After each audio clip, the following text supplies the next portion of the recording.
What's the state of Rengar for you and the champ design team? I know some devs want to rescript him or deal with bugs. There are also interesting kit adjustments. I play Rengar and love him, but his reliance for brush and engage is exceptionally high burst due to brush reliance is often frustrating. I would say your comment on brush, I would say, is like we just wouldn't agree with it. I'd argue Rengar's brush reliance is a really cool and awesome part of his character.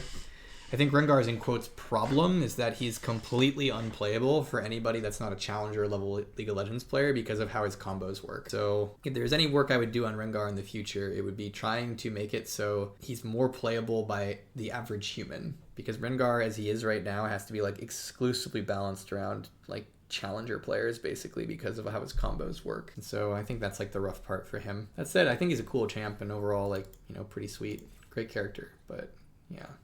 What do I mean when I want Rengar's combos to be more accessible? So Rengar has very inaccessible combos, not in the fact that they're hard to pull off, but in the fact that they are very unintuitive to pull off.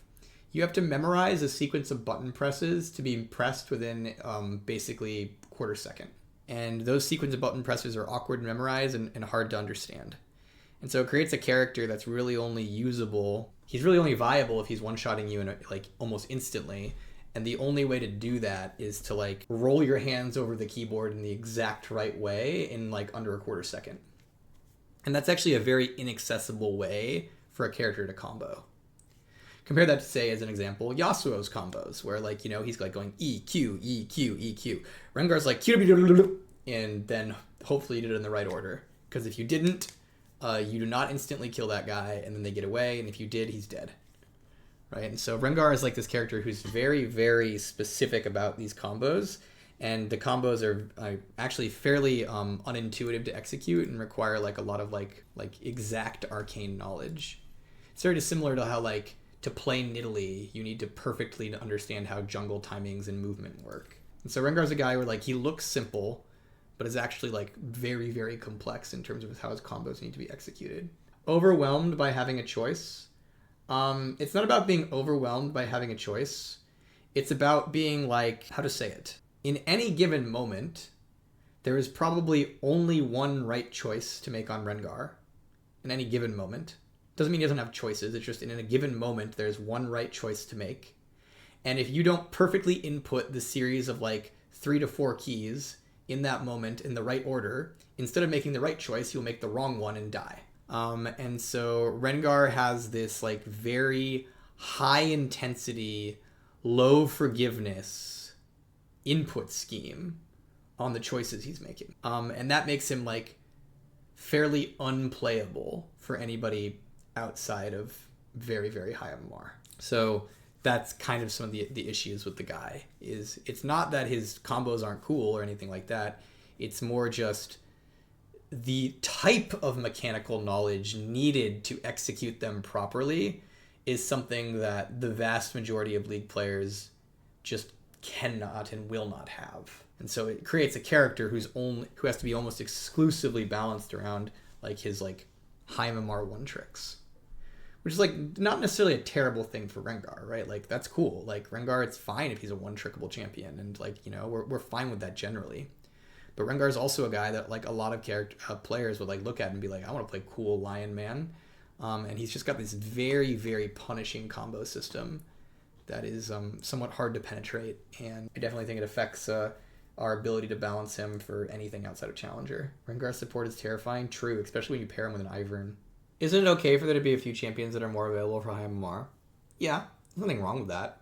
I just think Rengar does it to such an extreme degree that it condenses and like reduces his potential player base and potential people who could enjoy him. And so if there's ways to make Rengar more playable without like, you know, sacrificing a lot of the cool things about him, I think that would be a win for everybody, including Rengar players. As an example, I don't know how many Rengar players, when they look at Rengar, they're like, and the reason I love Rengar is I push QWEQ in under a quarter second, and that's why I play the champ. You know, some people are probably like that, right?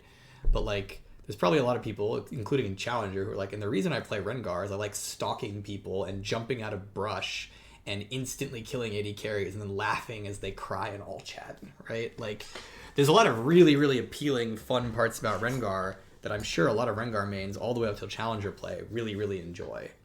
But there's other parts about Rengar that really only Challenger Rengar players can do that probably just restrict his overall like viable audience. Riven high skill floor champ sitting at 51 to 52 win rate in all ranks. So here, I'm going to tell you 2 stats about YASUO. And I'm going to ask you to like then think about where his win rate should be. Okay? This is how win rates get complicated with high skill champions. Okay? So, YASUO. Point A. YASUO, we'll do this first. Hey everybody. YASUO is one of the hardest champions to play in League of Legends.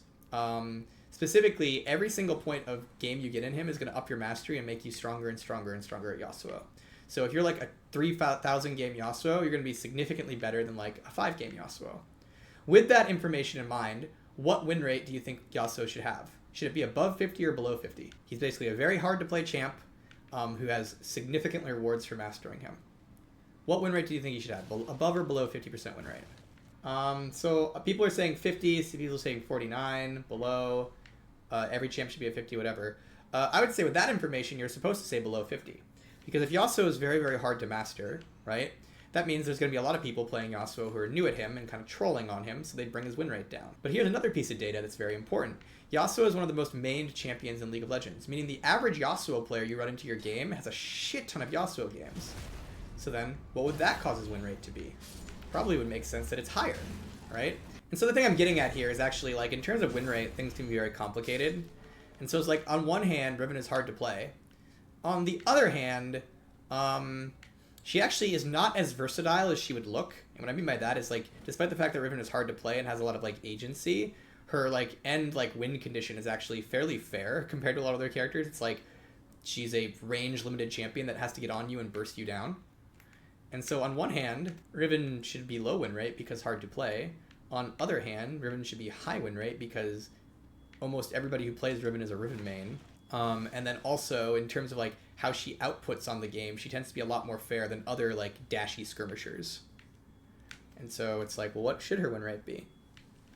Would it be possible to make invisible champs visible with Umbral Glaive? No. It is intentional that invisible champions cannot be seen. If invisible champions could be seen, they would be completely non-functional against good players. Because good players would get the thing that lets you see them, and then cause them to instantly die. The reason we moved assassins who have invis to being completely unseeable is because invis is a defensive output for assassins. And if you can opt in to an item that lets you see them, they become non-functional at the highest level of play, which is already an issue assassins tend to have. Assassins already have an issue of being non-functional at the highest level of play. So it's like very intentional that there is no, in quotes, counterplay to invisibility. Because if there was, what would happen is bad players wouldn't get it. And then they would just keep being frustrated by invisible assassins and keep saying assassins are unfair. And good players would get it, and assassins would be completely useless against them. So, like, that's why we moved characters like Shaco and Kha'Zix to having invis, and why we made it so pink wards couldn't happen. Because before that change, what would happen is bad players wouldn't buy pink wards, and then they would be just as upset that Shaco is trolling them. And then good players would buy pink wards and make characters like Shaco and Kha'Zix completely useless at the high level of play. So mainly it was a stat where we basically, the end result is assassins would be even more frustrating for bad players because they wouldn't engage in the counterplay. And we'd have to like adjust assassins to account for the fact that good players would always engage in the counterplay. So that's why we moved to pure invis. That's the thing.